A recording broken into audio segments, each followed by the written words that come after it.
cikin rahamarsa da tausayinsa da amincewarsa ya haɗa fuskokinmu a wannan farfajiya, a wannan katafaren masallaci, a cikin wannan katafaren gari na Niamey, Bahaushe ya ce Yamai, fadar jamhuriyar Nijar, ba da komai ba sai saboda gabatar da wa'azi na addinin musulunci.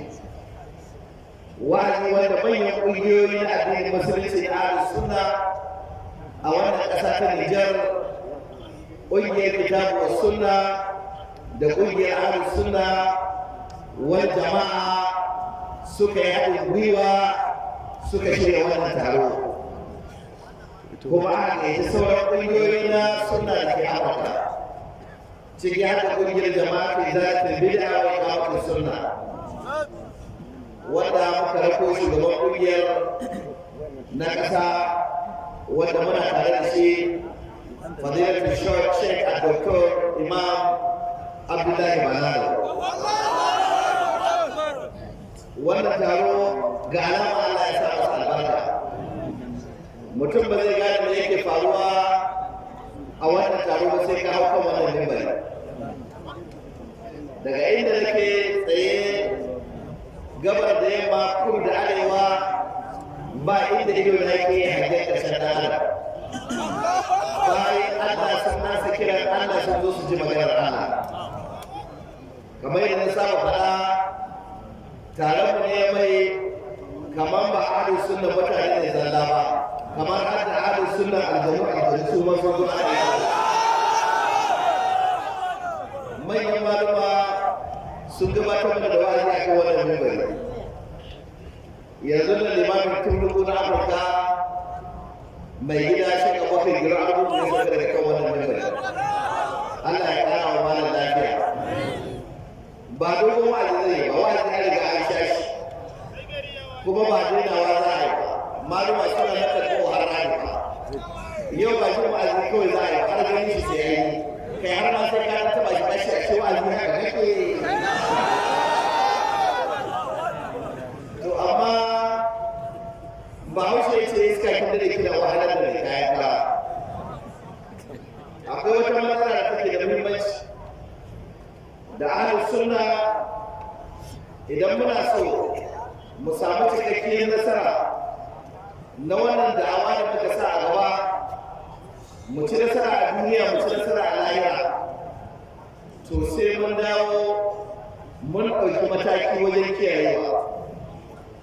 Akwai abu guda ɗaya da idan ba mu gyara shi ba, to za a bar alwala tun a wajen sarki, sai an je lahira ka ɗauka ka sha ka samu akwai matsala. Gashi a duniya kuma ka ƙara rayuwar da kana kiran kanka Ahlus Sunna.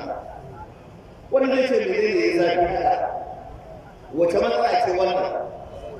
Wannan matsala ita ce cin halal. Ita ce ne? Cin halal. Ba girin ba ce mai. Ba ka gane sunna ba. Ba kullum ana ganin ka a masallaci ba. Ba duk wajen wa'azi ana ganin ka ba. Ba kai mai wa'azi ba ne, ko jagora a ƙungiyoyin sunna, ko ɗan agaji, ko ɗan hizba, ko ɗan kasuwa mai ba da gudunmuwa, ko ɗan kowace irin gudunmuwa kake bayarwa a addinin musulunci. Idan kana so ka ci ribar a lahira, sai ka dawo ka duba abincin da yake shiga bakin ka ta hanyar halal yake zuwa ko ta hanyar haram yake zuwa.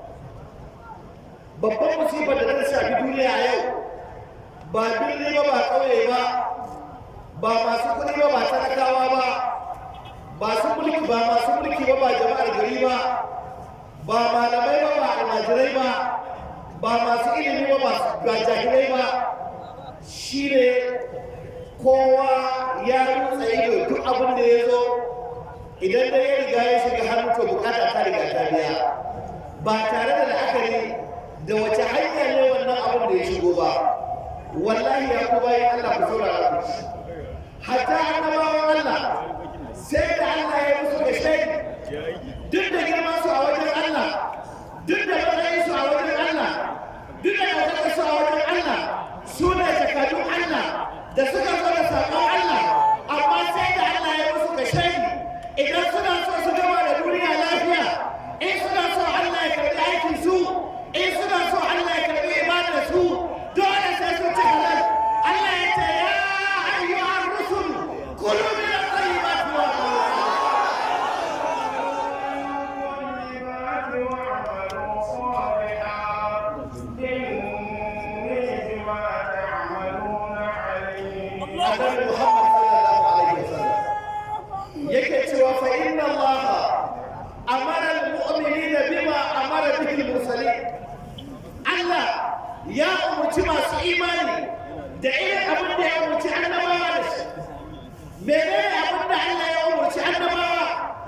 shine cin halal. Allah ya ce ya ayyuhar rusulu ya ku manzanni an tauna tsakuwa domin a ma'ana tsoro. Ya ayyuhar rusul ya ku manzanni Allah ya ce kulu min at-tayyibat, ku ci halal, abincin ku halal, ruwan shan ku halal, rigar ku halal, gidan ku halal, wurin baccin ku halal, halal halal halal. Sai ku yi wannan tukunna Allah ya ce wa amalu salih, sannan ku aikata aiki da kwarai, domin idan ka ci haram ko ka yi aikin kwarai ba zai karɓa wa Allah ba. Shi yasa ya ce musu ne ku ci halal, bayan an ci halal sannan a lokacin da za a zo magana ya aiki da kwarai. Kana yaudarar kanka, kana kiran kanka halin sunna, ba ruwanka da halal, ba ruwanka da haram. Duk abin da ya zo ka murkushe, abin da ya zo ka danne, abin da ya zo ka cusa, abin da ya zo ka murkushe. Ba ahlus sunna ba sai dai ahlus sunna ana gafarta. Da Allah ya wannan umarni zuwa ga annabawa sai Allah ya dawo da umarni zuwa ga masu imani. Allah madaukakin sarki ya ce ya ayyuhal ladina amanu kulu min tayyibati ma razaqnakum.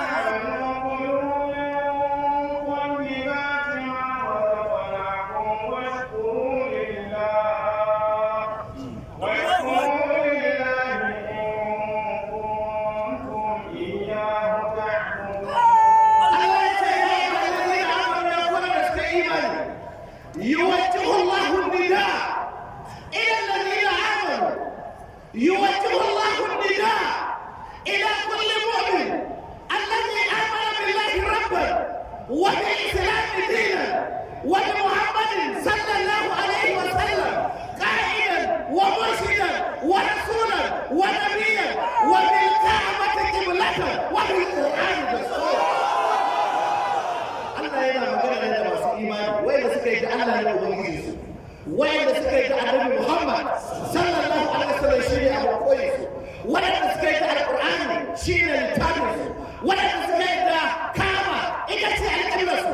Ya kuma yi Allah kun yi imani, ya kuma yi Allah kun cika wannan sifa. Duk wanda ya yi imani da Allah ta Allahu akbar, Allahu akbar.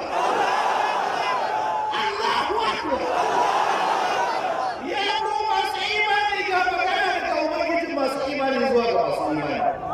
Allah ce ya ku halazina amanu, ya ku masu imani, in dai ku masu imani ne kulu min tayyibati ma razaqnakum, ku ci daga halal wacce muka azurta ku da ita Allah. In dai kana da imani ka ci halal da Allah. In kana da imani ba ruwanka da haram ka ci halal. Allah ya ce washkuru lillah, bayan kun ci halal to a lokacin da za ku dawo ku yi ibada domin yi wa Allah maɗaukin sarki godiya. Ba cika cikin ku za ku yi da haramun sannan ku dawo kuna magana za ku gode wa Allah maɗaukin sarki ibada. Sai kun ci halal sannan washkuru lillah, ku gode wa Allah maɗaukin sarki ta hanyar ibada da bauta masa in kuntum iyyahu ta'budun, in dai shi kuke bautawa.